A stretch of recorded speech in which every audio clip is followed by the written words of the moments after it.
I brought copies of slides. I think I've got enough for everybody up in front, but it'll be a little easier to follow if I just hand them out.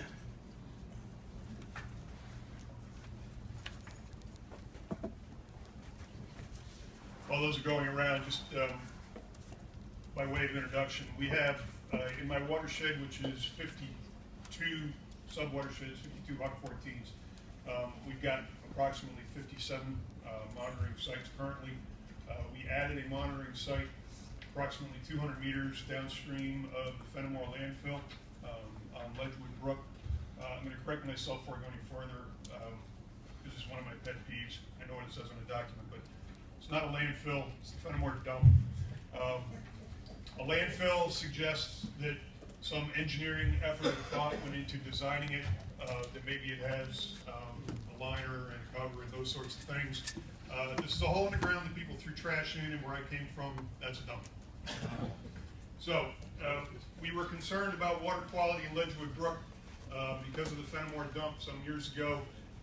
We put in a monitoring point there 4 years ago now. We have 3 years worth of data. We collect the data at the end of June. It goes out to an independent laboratory. We get the results back.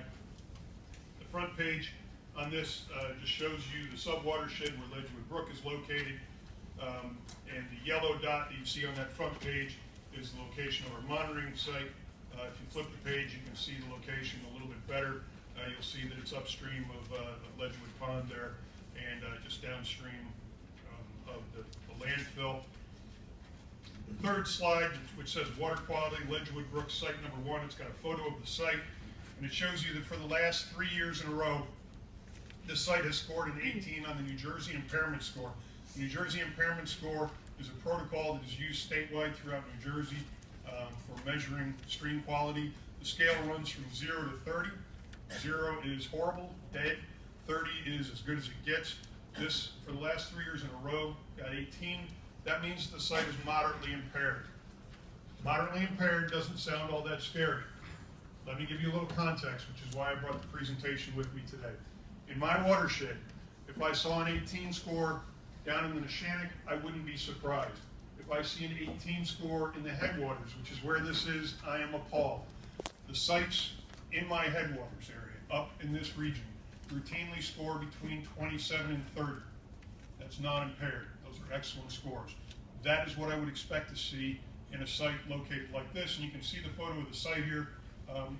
Except for the dump upstream, there's absolutely no reason this stream shouldn't be doing well. If you flip the page, you'll see a site that neighbors Fenimore. This is the Flanders Brook Site 1. You'll see where the site is located. It's actually right next to Route 206, so this is hardly a pristine location. But if you go down and look at the score at Flanders Brook, you'll see that in the last 2 years it scored a 30, and last year it got a 27. If you flip the page again, you'll see the Drakes Brook Site 1. Ledgewood Brook drains into Drakes Brook, so this site is actually downstream of Ledgewood Brook. This is a relatively new site. You'll see that it scored a 30 this year, which is what we would expect in a headwater stream. If you flip the page again, you'll see Drakes Brook Site 12. Ledgewood Brook drains into Drakes Brook. This site on Drakes Brook is downstream of the confluence of the headwaters of Drakes Brook and Ledgewood Brook. So this includes both Drakes Brook and Ledgewood Brook. This site has been in place since 1996. If you look at the next page, it says Drakes Brook Site 12. You'll see that the score has gone up and down, which we would expect. There were some challenging years, 2002, 2001, during the drought. We saw this in almost every one of our monitoring sites, so this is not unusual. We had a few challenges around Hurricane. Yes? I'm sorry to interrupt. Sure. I'm just going to take care of this portion of the public comments because of the nature and our chairman being the mayor of Roxbury. And I know it's been a while since you've been here, but we really tried to stay within a 3-minute window for public comment. That's my last slide. Okay, I know. So you had an extra minute, just wrap it up. Got it. And what we'd like to do then is anybody else who wishes to comment specific to Fenimore, why don't we do that right now while I'm taking care of the public portion, and then we'll continue with non-Fenimore comments after that, okay? Thank you. So that was the last slide. You can keep these. My point is there is definitely an issue in Fenimore The issue is directly related to the landfill. In 2007, DEP monitor took a water sample at this site. At that time, this was before the landfill was reopened, the site scored 21. So there were still some issues, there was still some impairment from the landfill, but we weren't seeing the level of impairment that we're seeing now. Thank you. If there are any questions, I'll be happy to take them, otherwise I'll sit back down. Thank you. So we'll continue with comments specific to Fenimore, 3 minutes, please, and then anybody else who wishes to comment on something else will do so afterwards. Yes, sir. Thank you. And just your name and your residence, please. My name is Gordon Ashworth. I'm from Roxbury.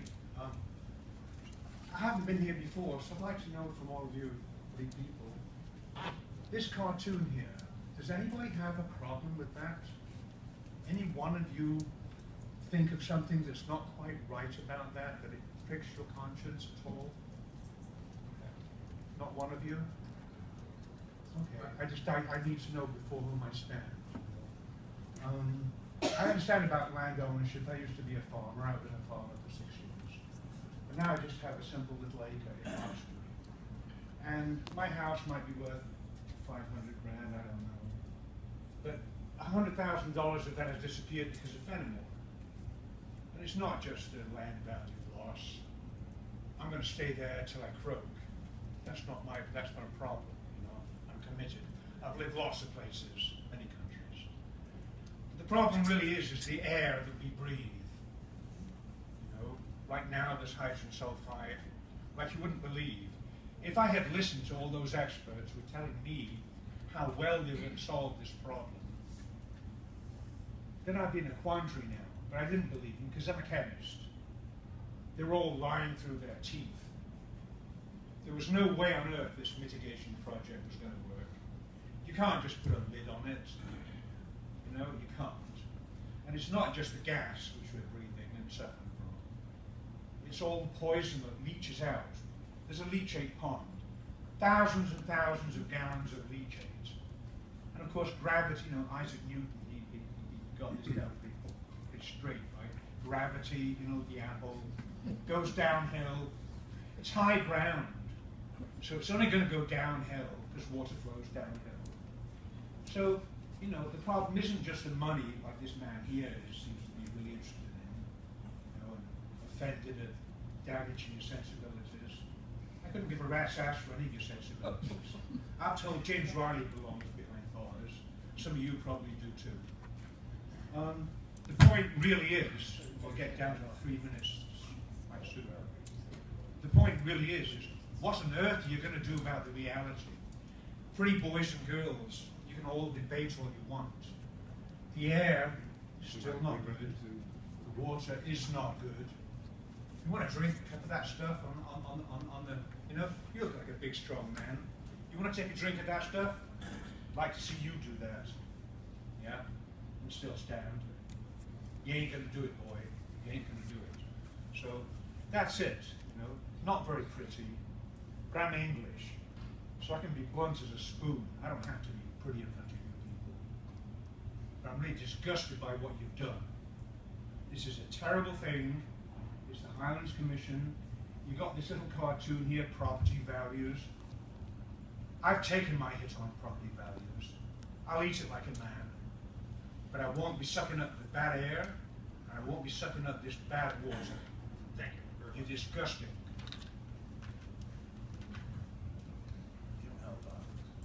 Somebody else like to speak relevant to Fenimore? Yeah. Yes, please. Hi, how are you? My name is Paris Dawson, Roxbury Township. I love the fact that you called it a dump site, because that's what it is. It's not a landfill. I'm an environmental science major, and I was so proud when your committee was formed.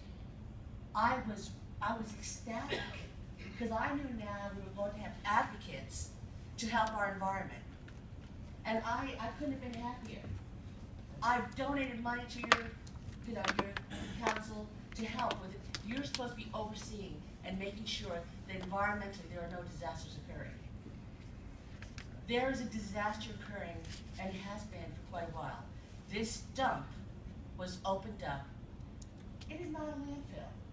You know, New Jersey, as every other state in the country, faces major solid waste disposal problems. It is a problem that has been going on for years and will continue to go on for years. So we're faced with the problem, what are we going to do with our garbage? So therefore, they have solutions. New Jersey has developed all kinds of solutions to rid the garbage properly. They have developed, they mandated recycling programs to cut back on the recycling materials. They've also created landfill sites that are sanitary and perfectly constructed to put the materials in, incinerators, which I'm not crazy about, but the point is, there are many, many solutions in handling the solid waste problem in New Jersey. Our town, Roxbury Township, had a dump site that was closed more than 20 years ago. And because of the severity of the solid waste that has been formed by New Jersey, they were desperate to find locations. So what they do, they opened up this dump site that had trees and it was fine and it was, it balanced, it had been neutralized, and now they've caused all kinds of problems to our land, our water, and our air. And we have been monitoring, and the levels of toxins are so skyrocketed high that it's embarrassing and appalling to think that no one is paying attention to it. And we feel that you guys should be our advocates. You should be working on our behalf. The DEP may have made a decision, and guess what? They're not working. They may have abated the smell, the odor, the sulfur odor, but they did not abate anything else. The air toxins are still skyrocketing at high levels. The land, the water, the leach chains are creating havoc, and they're affecting our citizens. And I can't understand for the life of me why intervention has not been done. Our council, obviously they've, tied their hands, they're done. You know what I mean? So that's what I can't understand. I can't understand why we can't get people that have been created to do the advocacy for us, that you're not doing anything for us. At least we don't feel that way. Thank you. Kirk, if I might please. Sure. I mentioned to our chairman, Mr. Riley, that I have another commitment that I'm going to have to be leaving. I want to thank the council and this committee for the hard work and diligence that I've seen here today. Thank you. We're generous. You didn't even give you a couple seconds after that. Since you're talking about water, Thank you for your I wanted to read something quickly that Just again, your name and your. Oh, I'm sorry, Brenda Parr, Lookout Drive in Ledgewood. I wanted to read something I read just the day before yesterday. This is from Nature's Trust, a book called Nature's Trust, was written in 2014. 400 dead zones now mark the world's seas, collectively spanning tens of thousands of square miles. Off the coast of Oregon, a dead zone the size of Rhode Island resembles an underwater graveyard, with thousands of crab skeletons drifting in lifeless waters. In Moreton Bay, Australia, toxic fireweed can spread across the sea floor at a rate covering a football field every hour. When fishermen touch it, their skin breaks out into blistering welts, and their eyes burn and swell shut. Thousands of miles away, on the Florida Gulf Coast, a dreaded red tide visits once a year and persists for months.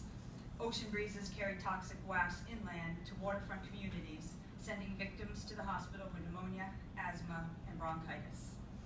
Halfway between North America and Japan, the corpses of 200,000 dead albatross chicks speckle a rookery at Midway Atoll, their little gullets filled with plastic Legos, bottle caps, and styrofoam balls that their parents plucked from the water and fed them.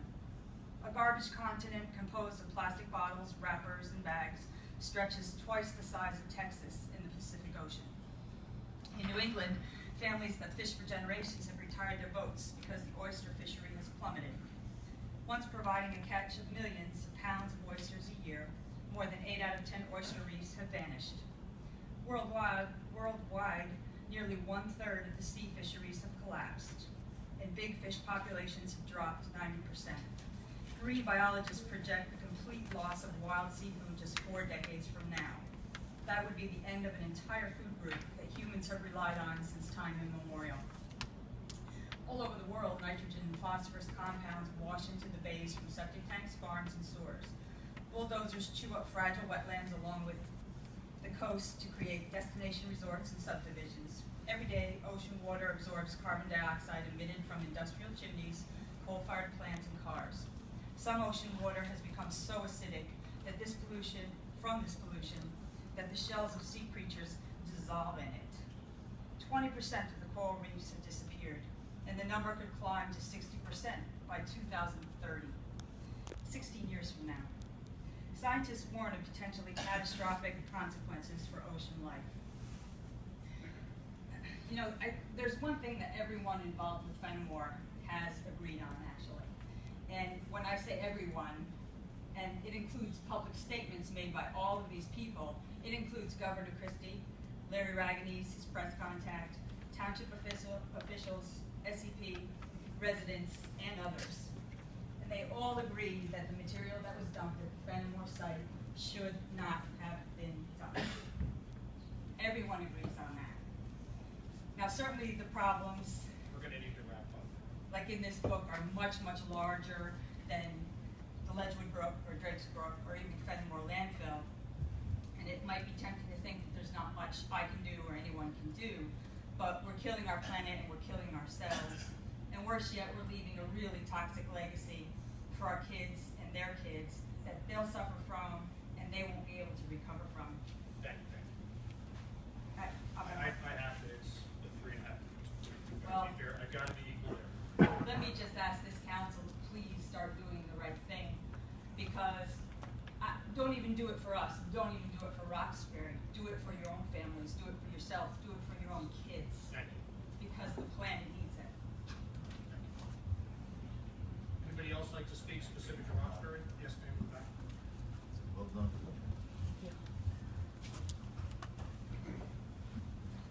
Hi, Kathy Panetta. I just made 2 of these. I'm sorry, I didn't come prepared.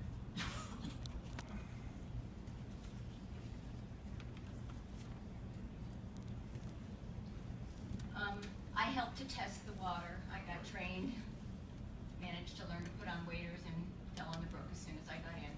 But we tested for the Ledgewood Brook because, as you know, I've spoken before, I've been very concerned about the lack of brook trout and even the little fish and even the little flies that used to, the little water spiders I call them, that used to be in there. They're all out of my brook for years now.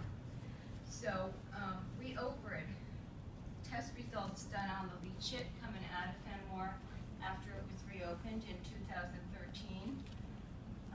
The level of groundwater standard is 200 for aluminums.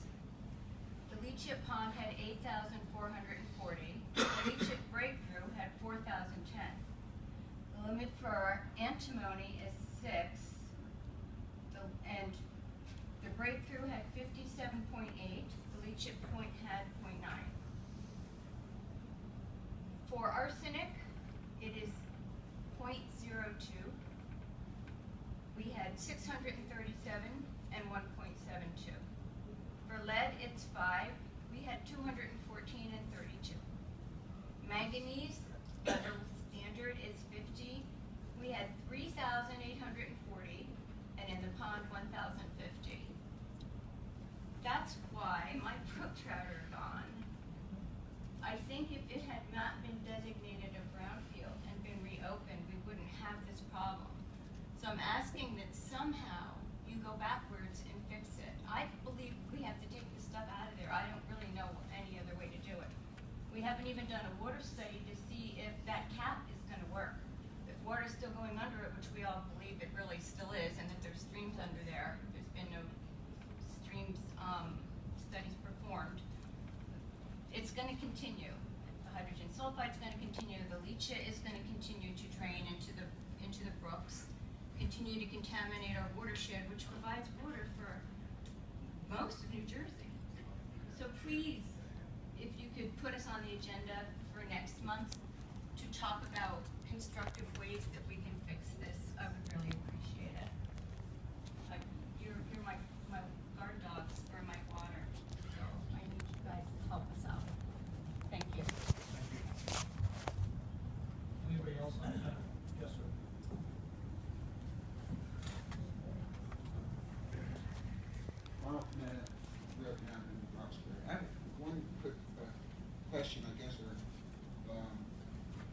several months or maybe a year back or more, you guys, this council, signed a resolution so the Fenimore could move forward. Is that correct? You guys are involved with that. Is that correct? I think that's okay answer to tell me, right? Because 3 months ago or 5 months ago, we were here again, and you guys put it on the table. We went to a vote to rescind it, and I'm not sure where that happened, if it got rescinded or not. I know at that meeting it did not. And my only comment is here that you guys, including you, sir, you guys told us there's nothing we can do to help you. Well, that day, we lost again. And you know what? Everybody, including the man who, Vizzioli, who left, should have voted yes, because a definite message was sent to us. And you yourself, Mr. Chairman, said, we try to help you, but we can't. We're just a planning group. Well, you should have voted to get rid of that or rescind it, because all that tells me is we don't care, and the Highlands Commission is supposed to care. And you, sir, said we don't care.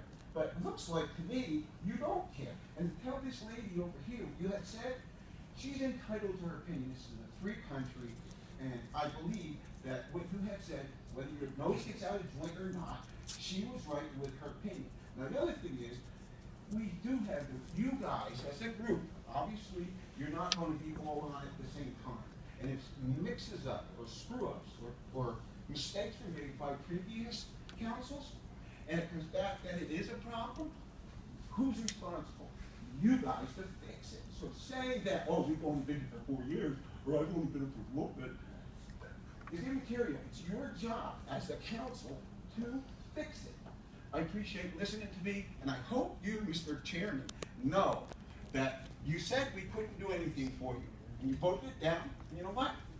You didn't. But I appreciate those of you who did vote to get rid of that.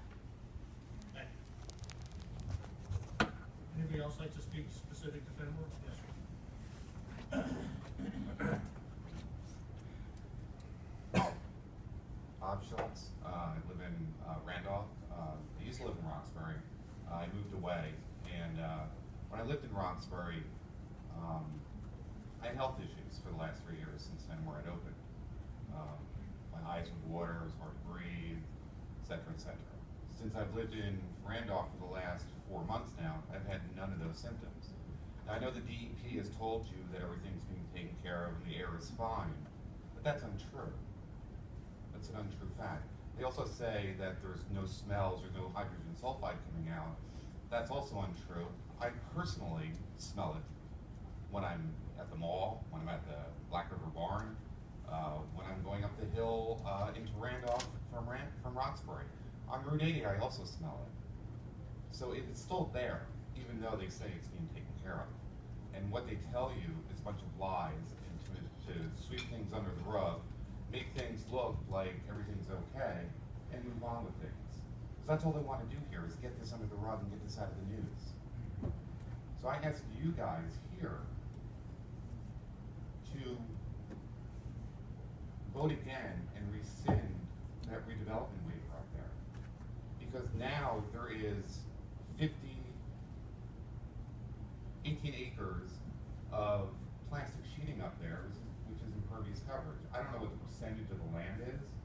So I was reading the minutes and I saw that an application was denied 2 meetings ago because of 70% impervious coverage. I don't know what the rules are, I'm gonna look them up.